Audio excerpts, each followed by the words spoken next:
Mga apostol. Noong mga araw na iyon, nabalitaan ng mga apostol at ng mga kapatid sa buong Judea na tinanggap din ng mga hentil ang salita ng Diyos. Kaya't nang umahon si Pedro sa Jerusalem, siya'y pinuna ng mga kapatid na Hudyo. Nakituloy ka sa mga hentil at nakisalo sa kanila. Sabi nila, kaya't isinaysay sa kanila ni Pedro ang buong pangyayari, buhat sa pasimula. Nasa lungsod ako ng Jope at nananalangin nang magkaroon ako ng pangitain. Mula sa langit ay inihugos sa kinaroroonan ko ang isang tila malaking kumot na nakabitin sa 4 na panulukan. Pinagmasdan ko itong mabuti at nakita ko roon ang lahat ng uri ng hayop, lumalakad at gumagapang sa lupa, pati maiilap at mga lumilipad sa himpapawid. At narinig ko ang isang tinig na nagsabi, "Tumindig ka, Pedro, magpatay ka't kumain."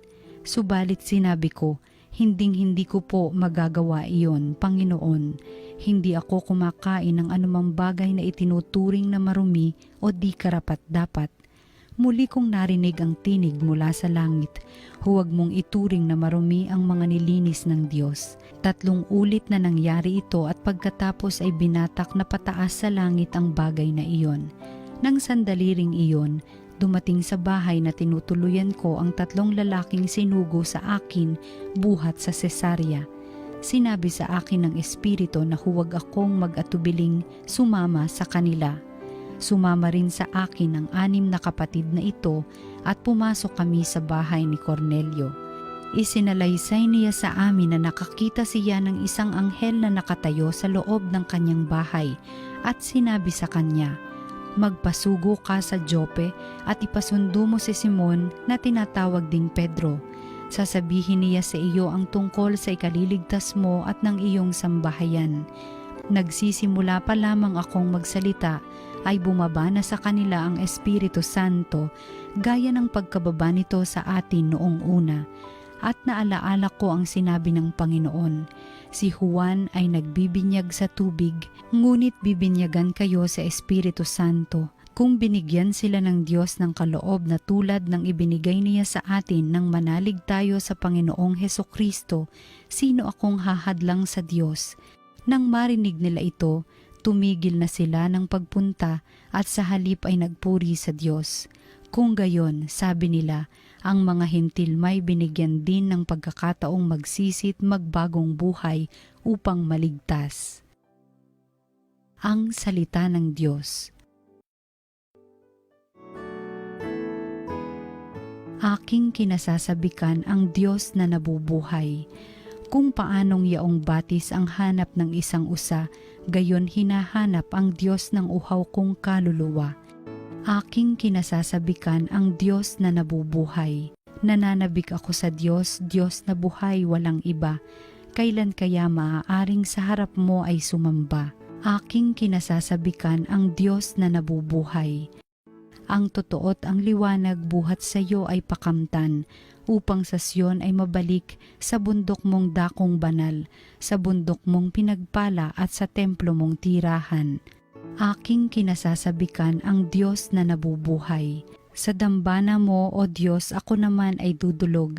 Yamang galak at ligaya ang sa aki iyong dulot. Sa saliw ng aking alpay magpupuri akong lubos. Buong lugod na aawit ako sa Diyos na aking Diyos. Aking kinasasabikan ang Diyos na nabubuhay. Ang mabuting balita ng Panginoon ayon kay San Juan. Noong panahong iyon, sinabi ni Jesus, "Ako ang mabuting pastol. Iniaalay ng mabuting pastol ang kanyang buhay para sa mga tupa.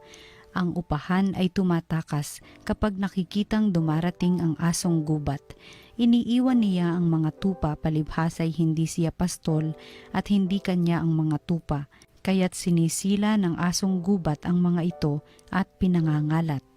Tumatakas siya palibhasay upahan lamang at walang malasakit sa mga tupa.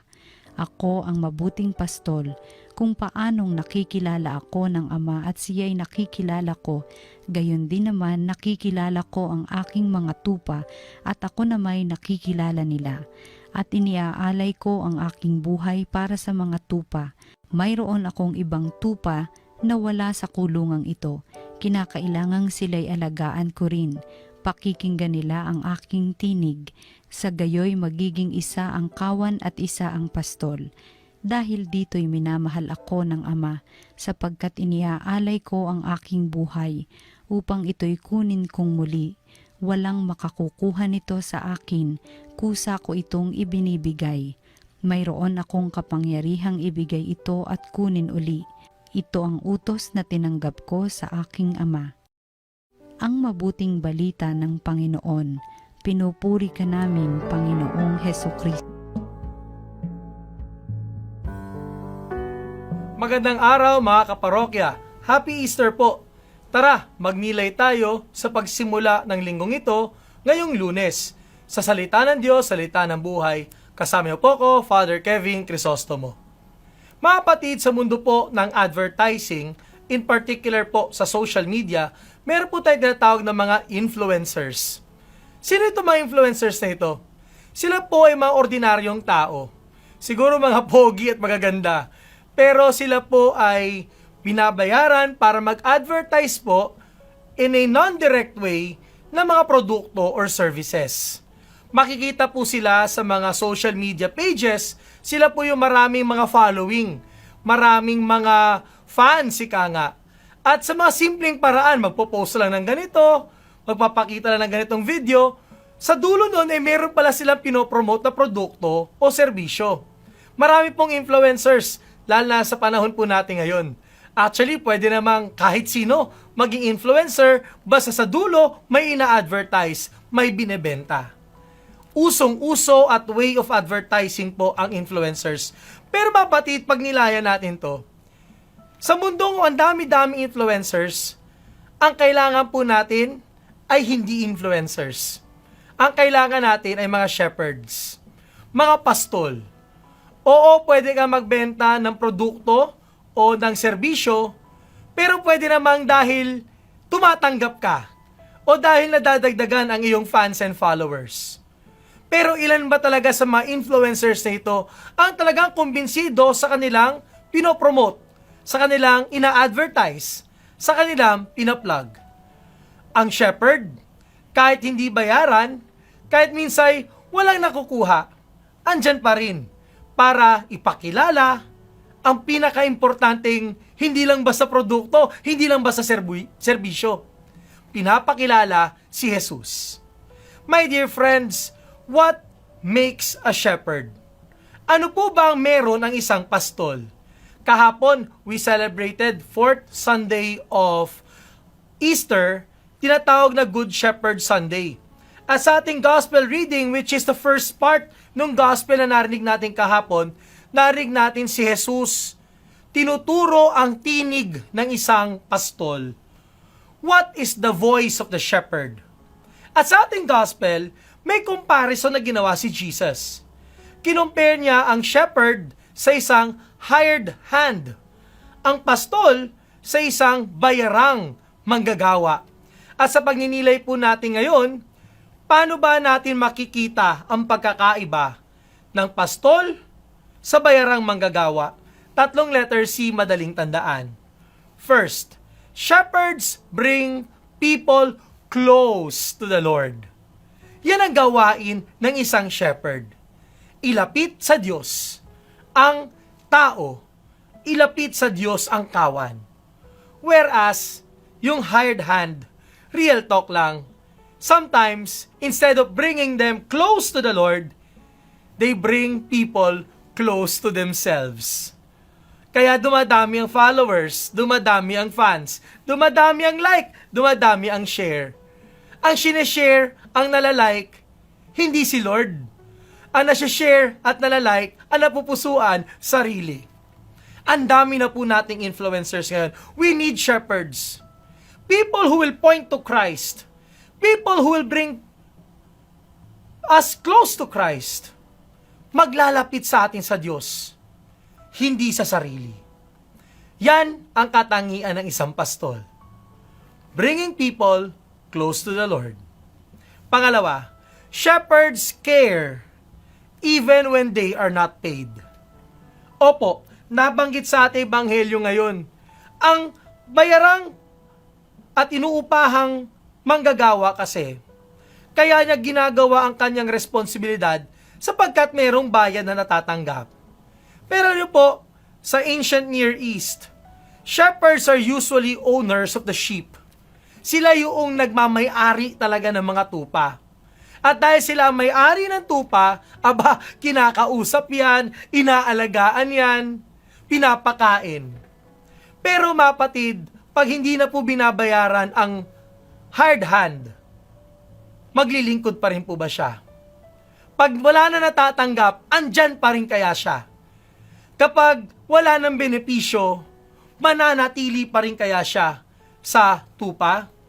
Yan ang pagkakaiba ng shepherd sa hard hand. Ang shepherd nagke-care sa mga tupa.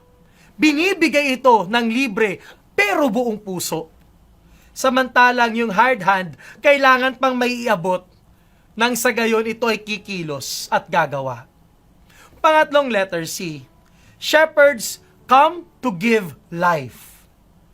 Whereas hard hands give life to themselves. Ang nabibigyan ng buhay ng pastol, yung tupa. Ang nabibigyan ng buhay ng upahang manggagawa ay ang sarili. At yan ang ginagawa ng shepherd. Favorite ko po itong John 10:10. Napagandang motto. I came that they may have life and have it to the full. At yan po ang ginagawa ng isang pastol. Dumarating para magbigay ng kaganapan ng buhay. Hindi lang basta buhay ang tupa, kundi buhay na buhay. Binibigyan ng dignidad. Binibigyan ng pagmamahal. Binibigyan ng pag-aaruga. Whereas, umamin na tayo, sino po bang naalagaan ng mga influencers? Madalas ang kanilang sarili. Para sa kanilang kasikatan, para mas makilala, para sa popularidad. Yan ang pagkakaiba ng shepherd at hired hand. Shepherds bring the sheep, bring us closer to the Lord. Shepherds care for free, even if not paid. Shepherds come to give life and have it abundantly. Sa ating prayer, sa ating hotline with the Lord, we pray for the shepherds. Sino-sino ba mga pastol na ito? Siyempre, sa simbahan, ang mga pare, mga obispo, mga seminarista, mga naghahanda maging mabuting pastol, mga religious men and women, mga madre, mga brothers, mga lay leaders, mga lay workers. Panalangin din natin yung mga pastol ng ating mundo. Ang ating mga mambabatas, ang ating pangulo, ang ating mga kanya-kanyang pinuno sa iba't ibang larangan ng gobyerno. We pray for shepherds that they may have the heart of Jesus, the Good Shepherd. Let me pray for you and pray over you. Panginoon namin Jesucristo, ikaw ang mabuting pastol. Salamat sa iyong halimbawa ng pagpapastol sa amin. Papapastol na malayang binibigay. Papapastol na naglalapit sa amin sa kabutihan. Papapastol na binibigyan kami ng buhay at buhay na buhay kami dahil sa kayong tulong at presensya. Bless you po Lord, kaming lahat. We are all shepherds in more ways than one. Nawa Panginoon sa aming pamumuno, maalala namin palaging hindi ito tungkol sa amin. Kundi kami katiwala lamang. Katiwala ng kawan na iyong pinagkatiwala sa amin. At dahil dito, mamahalin namin ang pinapadala sa amin. Aalagaan namin ang iyong sinugo sa amin. At higit sa lahat, tutularan namin ang halimbawa ni Jesus, ang mabuting pastol. Hindi na ito sa ni Kristo, kasama ng Espiritu Santo, magpasolang hanggan. Amen. Maraming salamat po sa ating paikisa sa salita ng Diyos, salita ng buhay. Special shoutout lang po sa aking bago pong parokya, San Antonio de Padua Parish. Please pray for us, especially me, your pastor, your parish priest. Padasal din po natin syempre ang mga leaders ng kanya-kanyang parish at syempre ang mga parish priest po natin. Comment ninyo, shoutout ninyo po sa ating pong comment section para sabihin natin, pinagdarasal natin at pinapalagahan natin ang ating mga pastol.